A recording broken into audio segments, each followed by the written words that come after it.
Bonjour, aujourd'hui, on vous demande si vous voyez un cimetière, est-ce que vous faites un grand détour ou vous passez à travers tout simplement?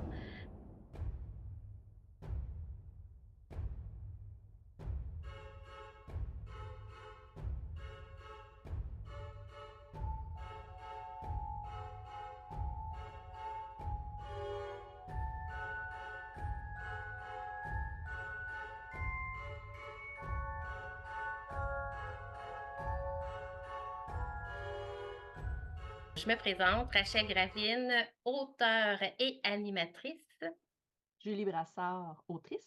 Marie-Noëlle Marino, autrice et conceptrice pédagogique. Est-ce que les cimetières, ça vous évoque quelque chose de particulier?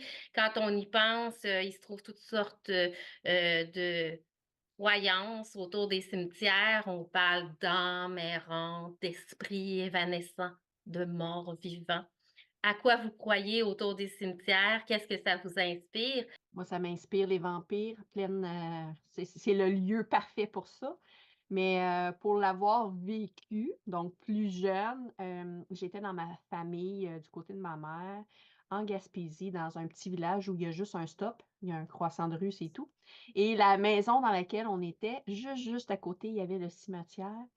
Et je me souviens pas quel âge, exactement j'avais, mais ça l'a allumé en moi tellement, une flamme. Oui, ça m'apportait de la crainte, mais en même temps, ça m'apportait une ouverture à la créativité. Donc les émotions de peur mêlées avec l'aspect fantastique de la chose. Donc oui, les vampires, les fantômes, les esprits, tu sais, le lieu, là, moi je vois souvent là, la boucane dans le bas, là, un peu comme, de Vampire Diaries au début, elle écrit dans son carnet de notes, puis là, il y a plein de, tu sais, de brouillard, puis là, Stéphane arrive, puis donc tu sais, c'est cet élément de noirceur, mais qui peut apporter tellement d'autres choses. Fait que moi, ça m'allume au bout, mais est-ce que je passe à travers le cimetière toute seule?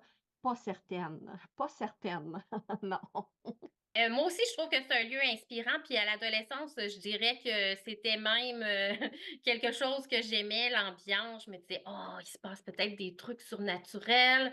Avec le temps, j'ai fini par pas du tout y croire et puis, je dirais qu'aujourd'hui, ça me fait rien. Jour, soir, si c'est un raccourci, je passe par là.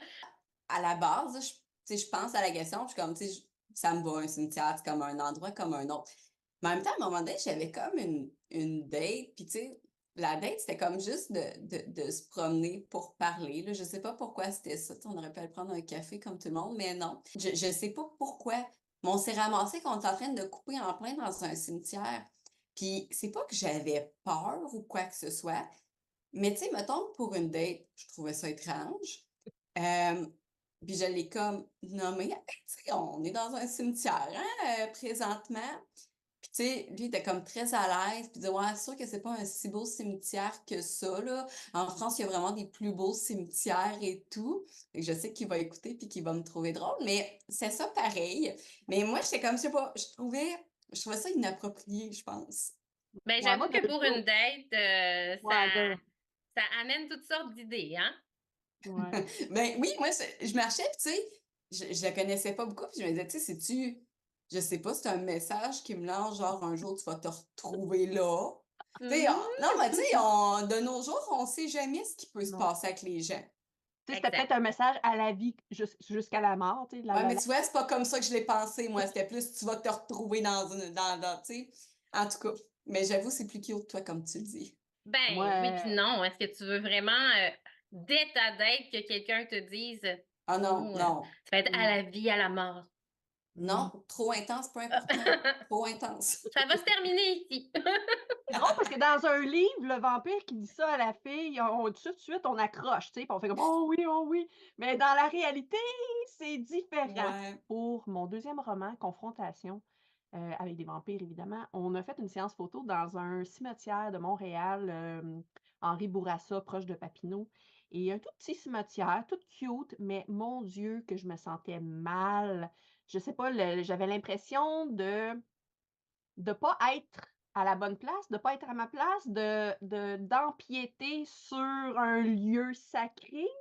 je sais pas, je me sentais, j'avais vraiment beaucoup, beaucoup de difficultés à rester le plus naturel possible, là. Puis, je me souviens aussi que pour, le premier tome, le premier livre, Féruca, hem, on est allé aussi au cimetière de Saint-Eustache parce que dans le livre, les jeunes vont faire la fête dans le cimetière.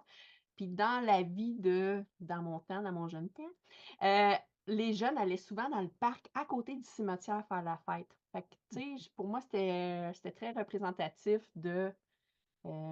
cette espèce de mystère, glauque un peu, mais c'est ça. La vie, la mort, qu'est-ce que c'est? Les vampires reviennent à la vie, bref, l'immortalité. On dirait que ça amène tout cet aspect-là, étrange et fascinant. Bref, Mm. je ne sais pas si, il y en a qui voudraient visiter un cimetière hanté, oser passer à travers, mais je peux vous dire que le cimetière, je l'ai noté ici, de Notre-Dame-des-Neiges au sommet du Mont-Royal est réputé pour être hanté, d'être le plus grand cimetière au Canada, mais d'être hanté. Alors, si il y en a qui sont braves, c'est peut-être un lieu à ajouter pour votre prochaine date.